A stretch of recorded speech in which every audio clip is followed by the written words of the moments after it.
And now, the moment you've all been waiting for. You're tuned in to Tapped Out. Hosted by Brendan Tobin and Sean Levine. Only on the BetQL network. Welcome back to the show. So about an hour from now, we'll get you the method to the madness for UFC 289. Who's going to win, how they're going to win, what round are they going to get a finish. And I promise you that I will give you logic and reasoning behind all of my bets. As far as my co-host, Brendan Tobin, I can't guarantee that.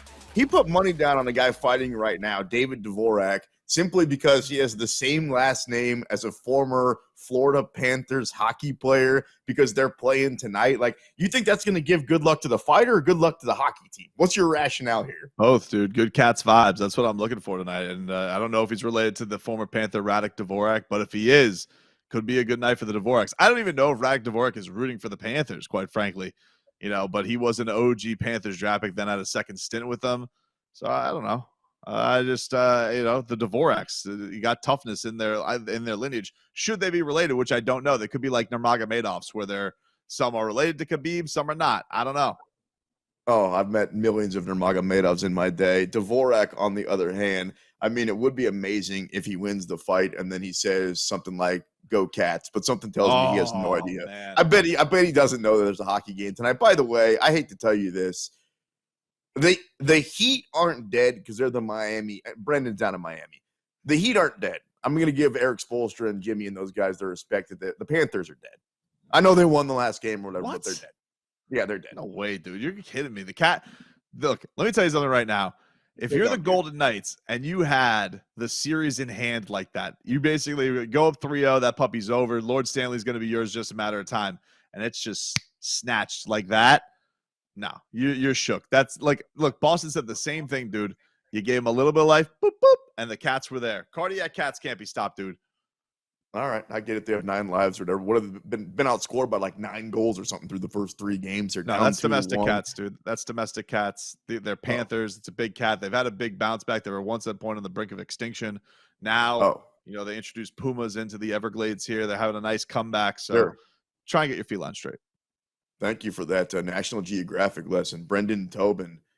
I'm the sports machine, Sean Levine. All right, stock up, stock down, because it feels like the knock on Amanda Nunes this time last year, she was losing to Juliana Pena, and it was like, oh, well, she has a kid now, and she's married, and she lost, and she doesn't care anymore. If you watch any of the embedded shows, and I know you do like a geek, you can tell that Amanda still definitely loves the game, still thinks that she's at the peak of her game, and thinks that it was just a slip-up when she lost to Juliana Pena. Takes on Urena Aldana tonight. Aldana, the underdog at BetMGM, plus 270. Amanda Nunes, the Lioness, no surprise, the favorite at minus 350. But if she was a stock up, stock down, going sideways. I would say it's sideways. I can't say that the stock is up, and I don't even really know if a win tonight puts the stock up. I don't really know what else she could do. It's almost like having Apple stock. How much higher could it go? She's the GOAT. She's the undisputed GOAT.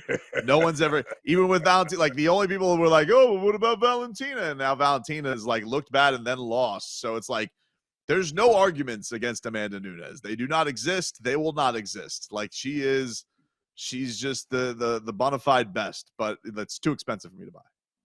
And if she didn't have like so many cool nicknames, Amanda Applestock Nunes really isn't that bad, but the one she has already better. What about Conor McGregor? Because to me, if he was a stock, he's heading straight down. Jake and I, our producer, were talking about this before the show. Dude, Conor used to be so cool. And if you don't know what he did last night, well, you tell us. You were there. What did he do last night? Bro, first of all, stock down. Second of all, he shows up to the game yesterday. I was like, oh, that's kind of, initially, I'm at the Heat game, at the finals. I'm at game 4. Yeah. And, I got word because one of my guys lets me know when all the celebs are going to be there. And he goes, hey, guess what? You know who's here tonight? Connor. I said, oh, that's kind of cool. A little bit. That's a little bit surprising.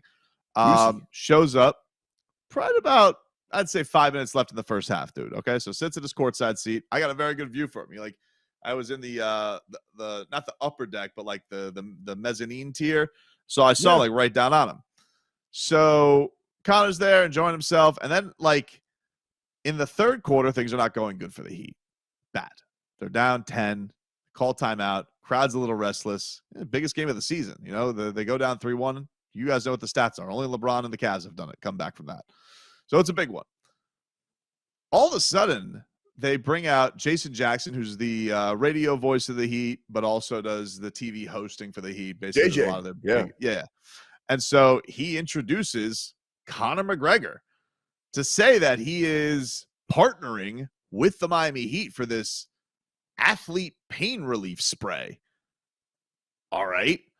And it's like not going great. Like the crowd is like here. Yeah, Jason asked him a couple of softball questions. What is this product? And the crowd just like starts booing this interview. They're not having it. All right, dude. Like this is in the third quarter. This is in a commercial break of the third quarter. In a commercial. They're booing him.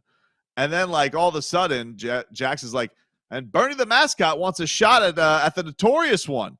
And so Conor takes like his spray. He does a couple little sprays onto Bernie, and then just uncorks a massive left hand on Bernie, drops him. Fight should be stopped. Mascot Bernie. For everybody who doesn't know, he's a giant flame of fire with a green basketball nose. But in this case, he's all white because white hot Heat playoffs. Everybody knows. So he's an all white hot flame. And so Conor knocks him down with this left hand. And then Jose Aldo style follows up with a canvas shot on him while the Bernie the mascot's head is on the hardwood. Very hard, dude. Very hard. And then has to get pulled off by away. They pull away the mascot. He's laid out. There's spray. And while he's spraying his whatever the hell spray it's called. So it turns out today, and I'm asking people about this after the game. I was like, hey, that seemed a bit much. We all knew that the bit was terrible. It didn't go over well. He's getting booed. Not only was he getting booed before, but now he knocked out the Heat's mascot, booed like hell. Knocked out the home team's mascot. That's just stupid. They should have had him knock out the Denver mascot, but he didn't have to give the follow-up. Terrible idea. But anyway, so what happened? Like the mascot was actually hurt? The news comes out today.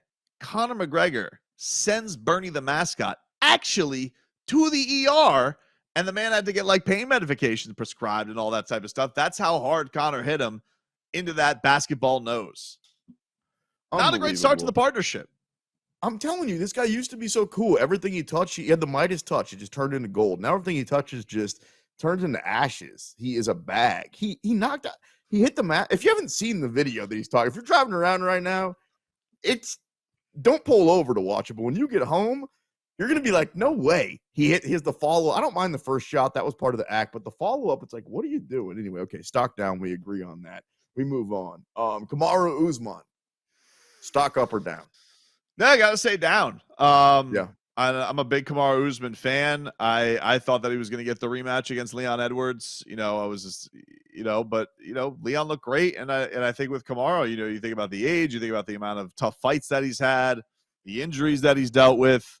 I think for right now, that's heading down. Not impossible, but yeah, I think he needs some kind of big fight to really get people jolted about what lies ahead for him. I think Valentina's stock is headed down. I'm not saying a lot because it was pretty damn high, but she almost lost 2 fights ago. She did lose her last fight out to Grasso, and we might not ever see Nunes versus Valentina 3. I'm not sure how interested I am, only because I feel like Valentina's losing gas quicker than Amanda. I agree with that, and I think that if you would have asked that a year ago, nobody would have thought that. Everybody would have said no Amanda. Way. No way. But no, it's looked very much. And I would say that you could have even argued like Valentina was looking more dominant during her run. That's why everybody was so interested in her getting another crack at Amanda. But it's hard, man. We've seen this. It's a hard sport to stay on top for so long. And yeah, I would say her stock is down. It's only a slight dip though. It's kind of the market is settled a little bit, but we need a big bounce back here. The next launch and news to the shareholders really needs to jazz them up in the rematch against Grasso. Get the people real excited, right? How about John Jones? Oh, stock up. I stock up because, the last thing that was left for him to do was to win at heavyweight, and he did it in such dominant fashion. The only thing affecting the stock right now is stuff that's not his fault or in his control because it all relates around Francis Ngannou.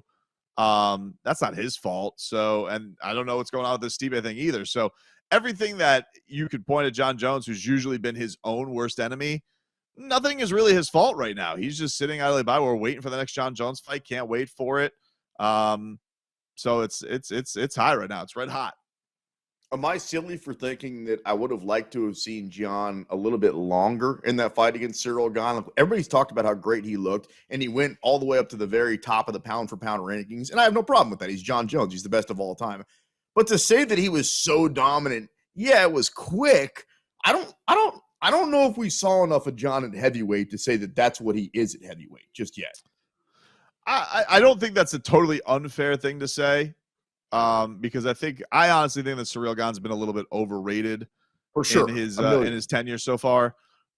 The thing we've always really want to see, what does John do when he takes in there with a real heavy hitter? And what does that look like? How does he respond from that? I think he would respond okay because John's been in some pretty big wars. He has taken some big shots, but we want to know what, like, if he's in there with a knock you dead type of guy, what would that do? So, yeah, I think there's still questions to be answered. I think the thing that's interesting is, like, what is he interested in doing now if the Stipe fight doesn't come to fruition since the Francis one's off the table? What about friend of the show? You buying stock in Israel Adesanya? Oh, yeah, dude. I mean, like, you should have gotten it and honestly, you should have gotten it before the rematch because you would have really gotten him at a bargain price. You know, your friend told you about it at a cocktail party.